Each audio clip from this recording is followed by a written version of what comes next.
Richard Krause. Now, I'm sitting in my office here in Toronto, and on my bookshelf behind me, I see a number of books about the making of the movie Psycho. What did you think that you could have added to make it worthwhile to do another book on a film that's been written about extensively? Well, I was asked to do it, and as I thought about it,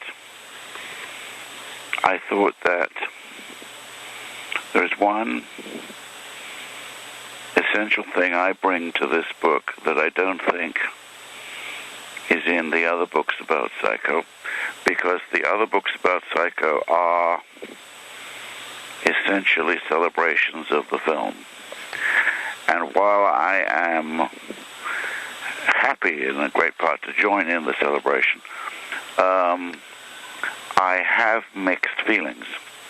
And the mixed feelings have to do with what I think is probably its greatest influence effect, which is that it ushered in wave upon wave of legitimized violence of a kind that simply could not have been conceived of in the movies before 1960.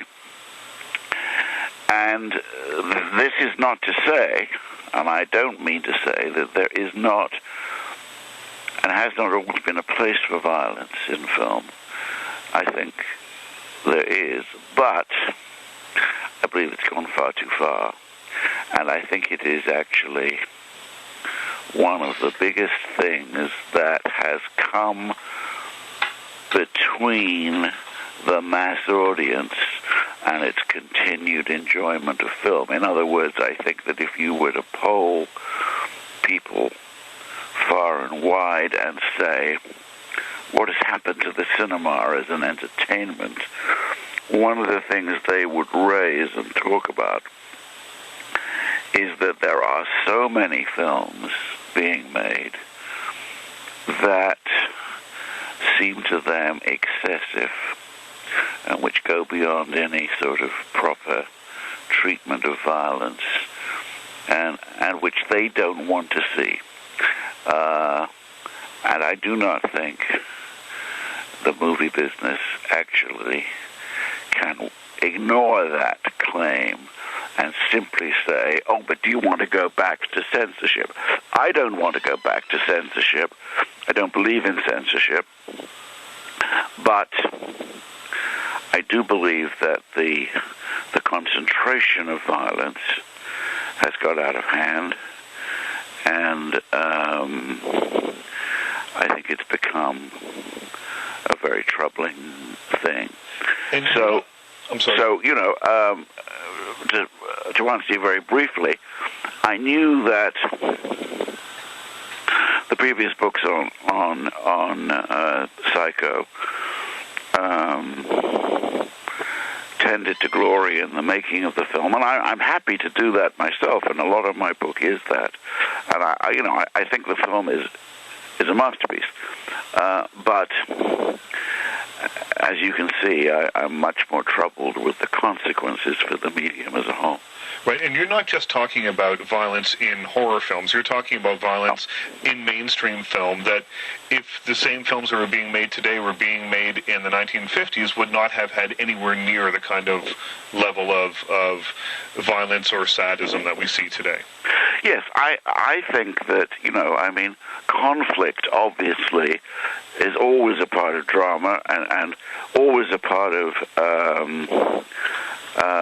movies, and I'm certainly not decrying the place of violence in films, in film stories, as a proper dramatic element. The thing that troubles me is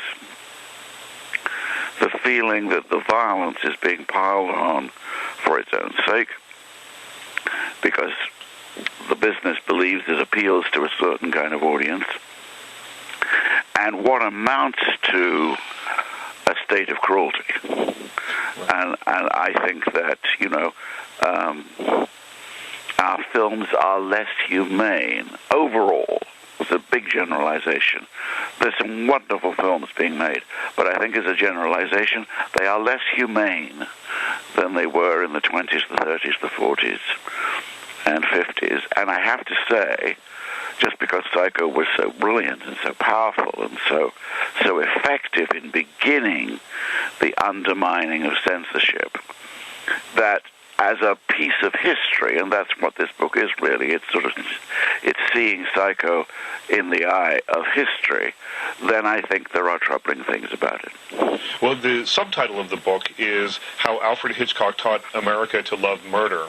Yes. And the idea, I guess, that I took away from reading the book, and I guess how I've maybe thought about it, is that the main murder that we see in the film, the famous shower sequence, is so beautifully done that perhaps it I don't know that it desensitized people, but it certainly gave people an idea, or pushed it up to another level. We'd seen murders on screen before, but nothing ever like this. Absolutely. I agree entirely. And you know, you could argue that no killing had been drawn out quite as much as this, and as you say, that no killing had been done with such beauty. But, you know, once you use that word, that concept and idea, that a killing has been beautifully done, then I think you're into very treacherous, difficult ground, which people who love the movies, like you and me, and film culture in general, at least you have to deal with, at least you have to grapple with. Because, you know, these things in life are not beautiful. Right. I saw a film at the Toronto Film Festival last year, and one of the things I interviewed the director about it afterwards, and one of the things that I found so interesting about it is that the violence was shocking, and it was real, and it came out of nowhere, and the thing, it was based on his, and I've forgotten the name of the movie, just off the top of my head here, but it was based on his true life, and he said, that's the way it actually happens. There's nothing glamorous about it. There's nothing... There's nothing... you know, in the way that it's portrayed in action films or in other films that sort of fetishize it a little bit. There's nothing like that in real life. Yes. And I found that sort of quite an interesting sort of comment on it, because it really it stuck out to me of all the violence, I guess, that I saw on screen that year, because it was so different. Yes, and you know, I mean, please don't get the feeling that I'm just sort of unusually squeamish. I don't think I am. I mean, well, something that leaps to my mind, the self-inflicted violence in The Piano Teacher. You know what I mean? Yep. That is not easy to watch. It's deeply disconcerting. I think that's totally legitimate. I thought it was very well done.